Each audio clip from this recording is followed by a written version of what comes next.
Hello guys, welcome back the cricketing top stories. ಮಗ, ನಾಳೆ ನಡೀತಾ ಇದೆ ಇಂದೋರ್ನಲ್ಲಿ ಇಂಡಿಯಾ ವರ್ಸಸ್ ನ್ಯೂಜಿಲೆಂಡ್ನ ಕೊನೆ ಮ್ಯಾಚ್, ಅಂದರೆ ಫೈನಲ್ ಮ್ಯಾಚ್ ಅಂತಲೇ ಹೇಳೋದ್ರಲ್ಲಿ ತಪ್ಪೇನಿಲ್ಲ ಗೈಸ್. ಈಗಾಗಲೇ ಆಲ್ರೆಡಿ ಸೀರೀಸಲ್ಲಿ 2 ಮ್ಯಾಚ್ ಆಗೋಗಿರೋದ್ರಿಂದ ನ್ಯೂಜಿಲೆಂಡ್ ಒಂದು ಮ್ಯಾಚ್ ಗೆದ್ದಿದೆ ಮತ್ತು ಇಂಡಿಯಾ ಒಂದು ಮ್ಯಾಚ್ ಗೆದ್ದಿದೆ.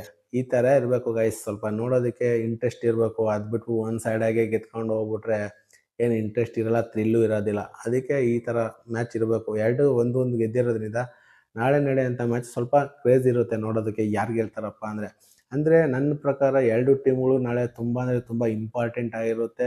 100% ಎರಡು ಟೀಮ್ಗಳಿಂದ ಎಫರ್ಟ್ ಇದ್ದೇ ಇರುತ್ತೆ ಗೈಸ್. ಕೊನೆ ಮೂಮೆಂಟ್ವರೆಗೂ ಇವರೇ ಗೆಲ್ತಾರೆ, ಇವರೇ ಸೋಲ್ತಾರೆ ಅಂತ ಹೇಳೋಕ್ಕಾಗೋದಿಲ್ಲ.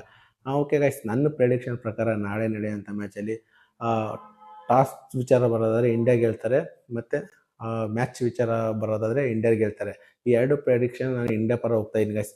ನಿಮ್ಗೇನಾದರೂ ಸಪೋಸ್ ನಾಳೆ ನಡೆಯೋಂಥ ಮ್ಯಾಚು ಉಲ್ಟಾ ಹೊಡೆದ್ರೆ, ಅಂದರೆ ನಾನು ಹೇಳಿರೋ ಅಂಥ ಪ್ರಿಡಿಕ್ಷನ್ ಉಲ್ಟಾ ಹೊಡೆದ್ರೆ ಕಮೆಂಟ್ ಬಾಕ್ಸೇ ನಿಮ್ಮದು ಗೈಸ್.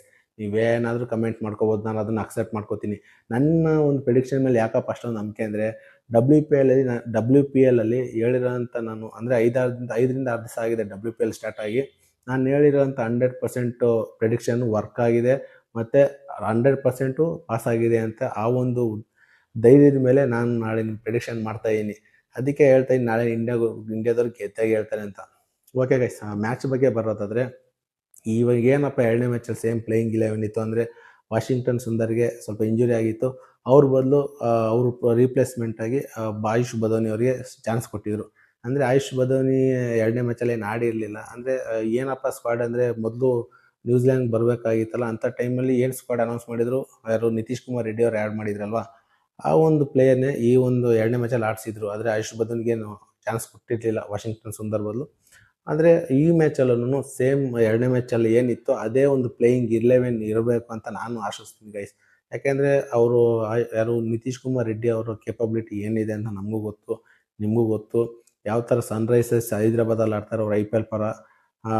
ನೋಡಿದ್ದೀವಲ್ವ ಸುಮಾರು ಮ್ಯಾಚಸ್ಗಳು, ಯಾವ ಥರ ಫಿನಿಶಿಂಗ್ ಮಾಡಿಕೊಡ್ತಾರೆ, ಯಾವ ಥರ ಕೇಪಬಿಲಿಟಿ ಇದೆ ಅವರಿಗೆ ಅಂತ ಏನು ಹೇಳೋದೇನು ಬೇಕಾಗಿಲ್ಲ. ಸೇಮ್ ಪ್ಲೇಯಿಂಗ್ 11 ಇರಬೇಕು ಗೈಸ್. ನೆಕ್ಸ್ಟು ವಿರಾಟ್ ಕೊಹ್ಲಿ ಅವ್ರ ಬಗ್ಗೆ ಹೇಳೋದಾದರೆ ಸುಮಾರು 5 ವರ್ಷಗಳ ನಂತರ ODI ಫಾರ್ಮೆಟ್ನಲ್ಲಿ ನಂಬರ್ 1 ಸ್ಥಾನಕ್ಕೆ ಏರಿದ್ದಾರೆ ಅಂತಲೇ ಹೇಳ್ಬೋದು ಗೈಸ್. ನನಗಂತೂ ಸಿಕ್ಕಾಪಟ್ಟೆ ಖುಷಿ ಆಗುತ್ತೆ. ಯಾಕೆಂದರೆ ವಿರಾಟ್ ಕೊಹ್ಲಿ ಈ ಏಜಲ್ಲಿ ಯಾವ ಥರ ಅಂದರೆ ಅವ್ರ ಬಗ್ಗೆ ಸುಮಾರು ಕಮೆಂಟ್ಗಳು ಬರ್ತಾಯಿದ್ವು, ಇಲ್ಲ ರಿಟೈರ್ಡ್ ಆಗ್ತಾರೆ ಅಂತ.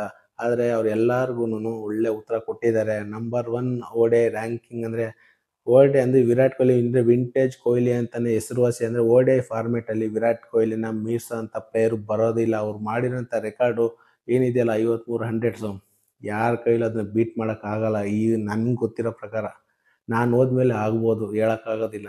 ಅಂದರೆ ನಾನಿರೋವರು ಆ ಒಂದು ರೆಕಾರ್ಡ್ನ ಬ್ರೇಕ್ ಮಾಡೋದಂತ ನನಗೆ ಇಷ್ಟನೇ ಇಲ್ಲ ಗೈಸ್. ಬ್ರೇಕ್ ಮಾಡಿಸೋದಕ್ಕೆ ಯಾರಾದರೂ ಬ್ರೇಕ್ ಮಾಡ್ತಾರೆ ಅಂದರೆ ಏನೋ ಒಂಥರ ನಮ್ಗೆ ಬೇಜಾರಾಗ್ಬಿಡುತ್ತೆ.